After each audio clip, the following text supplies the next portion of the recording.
বিশ্বনবী মসজিদে নববীতে নামাজ পড়ছেন, তিনি আল্লাহু আকবার বলে নামাজ শুরু করলেন, কেরাত পড়লেন, রুকু করলেন, রুকু থেকে দাঁড়িয়ে বিশ্বনবী পড়লেন সামি আল্লাহু লিমান হামিদা, পেছন থেকে সাহাবারা পড়ল রব্বানা ওয়ালাকাল হামদ।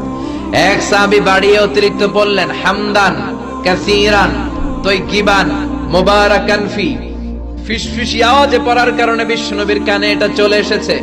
নামাজের পর বিশ্বনবী বললেন আমি রুকু থেকে দাঁড়িয়ে পড়েছি সামি আল্লাহু লিমান হামিদা, তোমরা পড়ার কথা ছিল শুধু রব্বানা ওয়ালাকাল হামদ, কে যেন একজন ফিসফিস আওয়াজে পড়েছো হামদান কাসীরান তাইয়িবান মুবারাকান ফি। কে পড়েছো? দাঁড়াও।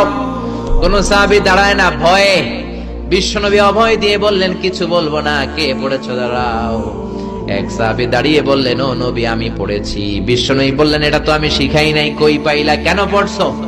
সাহাবী বলে নবী গো, আল্লাহর তাসবিহ অল্প পড়লে আমার পোষায় না, এই জন্য আমি একটু বাড়িয়ে পড়েছি। আল্লাহু আকবার।